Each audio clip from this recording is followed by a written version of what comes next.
it's Helen Godden here, all the way from Australia, and I'm the Handi Quilter Sweet 16 Ambassador, and this is a little segment we like to call Short and Sweet. Now, you might have noticed my crazy accent. Yes, I am from Australia. I do have this outrageous way that I talk. And you might have also noticed a little friend of mine in the background. Can you see the little kangaroo just in the window behind me? She's been waiting there all day for me to talk about her, so I thought I'd better do some quilting and incorporate a kangaroo image in my quilting for you all. So I've started with some black cotton and I've used a Sharpie to draw on the black. But what is quite interesting is this is a metallic Sharpie, and so it works well onto the black fabric. In the past I've always used a black Sharpie onto white fabric, but now with these metallics it actually stays up on top and we can actually see our design. So that makes it an easy way for me to trace my kangaroo onto this black fabric, ready to stitch. So then I've already stitched the background with some black thread and given us lots of texture through there. I've got some spirals through here and sort of jumping, bouncing shapes through here to emphasise the movement of the kangaroo. So I've already prepared the background. I've then swapped over to an orangey coloured thread and I'm going to stitch over the top of my Sharpie. So what that does is, rather than me having to stitch over that outline 3 and 4 times to get any level of impact of that colour, by using that Sharpie I've already got that impact and my stitching can just go over the top of it. So my first job here is I've stitched over it, over that outline, and sometimes if I have to go back across a line once or twice, it really doesn't matter. It just fills into that Sharpie line. And then when I'm stitching in here with my micro quilting, I use these lines as my ditches, as ways to move from one area to the next with my micro quilting. So I'm just looking at my kangaroo and deciding what patterns I'm going to do where to really show off his movement and the bouncing through the Australian desert. So I am just going to use the one colour for this whole project. I think it helps bring the whole design together to have just that one colour. So choosing the orange, it for me symbolises the colour of our desert sand. It's very orange in the centre of Australia. So I've got a little band through here. I might start with something a bit of fun. I might show you a design I call Spirit Dancers.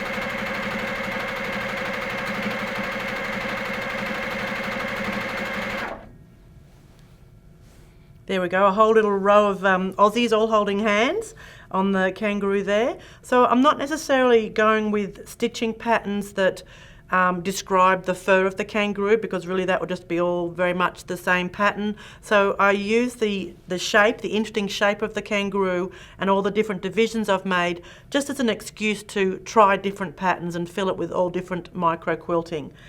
I do use the muscular shapes of the kangaroo as a circular arc there, and then using the sort of the hump of his back there, but otherwise they really are quite arbitrary shapes, just a bit of fun to fill in.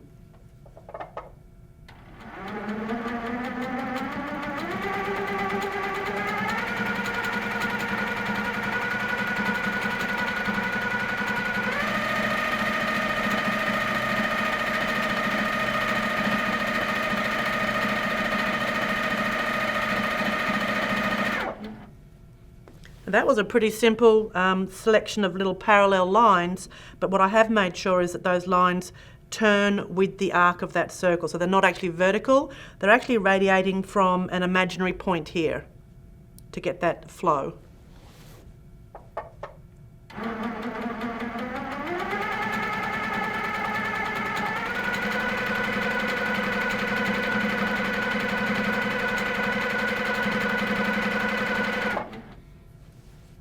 Put a little half flower, like a little half daisy on the top there, and by having half a design, it actually implies that the other half goes onto the other side of his rounded back.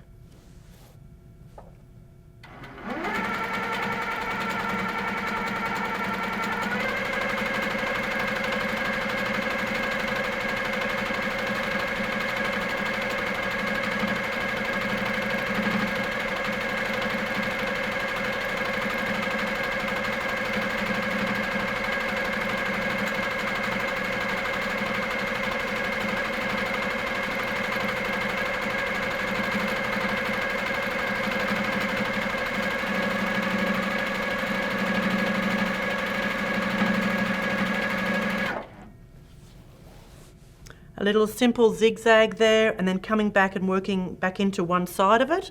They look a bit like a row of tents.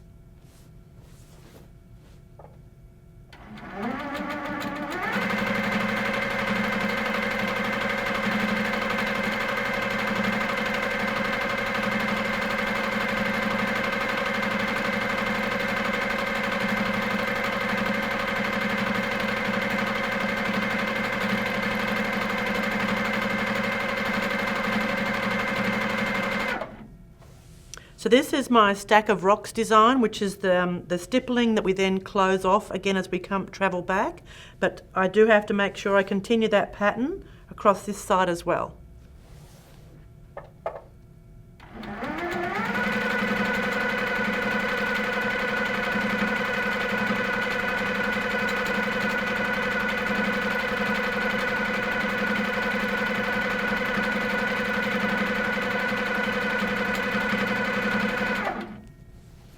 And what you can see is having that design finish behind this shape, it really makes the leg stand in front of the body. So that's above the back there.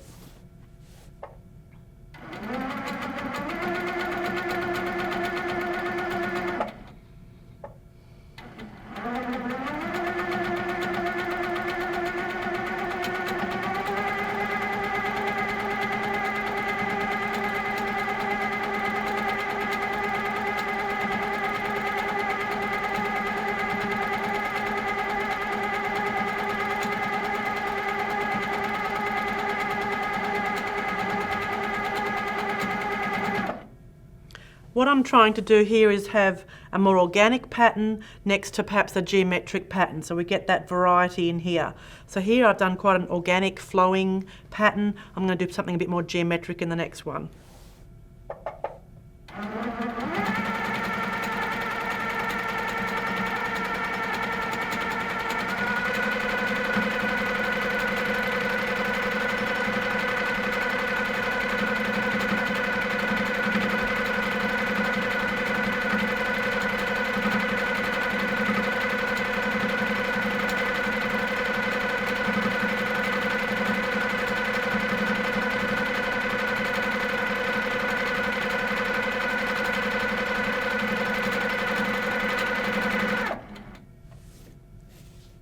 So again, those radiating lines really help show off the shape there.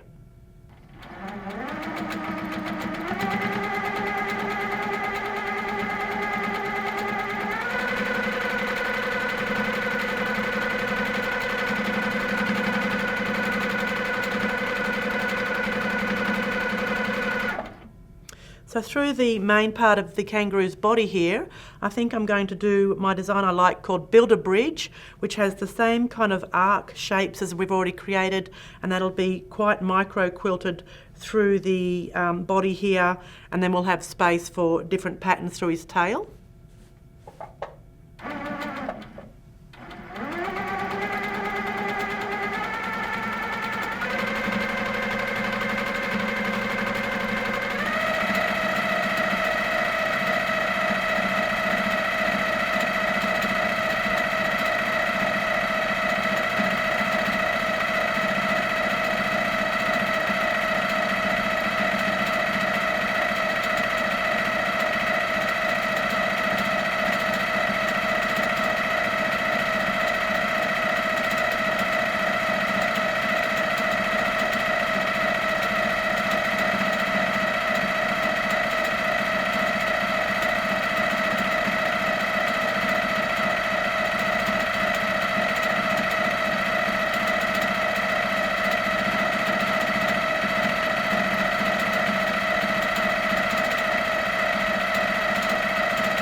You can see there I decided to just continue to echo that last build a bridge so that the lines just described the little shape of his little paws on the front there.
Now we've just got his tail to work on, maybe some stippling. You can never go wrong with a bit of stippling.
And then in these clamshell shapes, these really represent the mounds of grass we have in our Australian desert, which we call spinifex. So I'm going to do some spiky grass kind of stitching.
There we go, he's almost finished. A little bit to go here that I might finish later, but I'll show you something that's pretty important when you've finished a piece, is to sign it.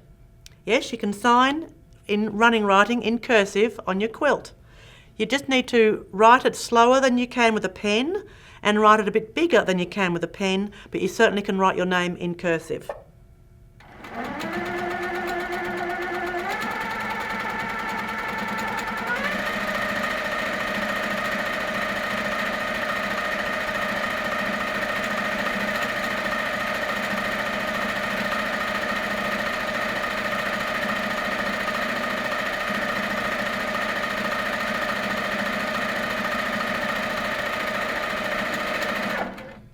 Now, lucky for me, I haven't got any T's or I's in my name. If your name is Kathy with a T, as you're writing the T, cross it while you're up there and then continue on your merry way.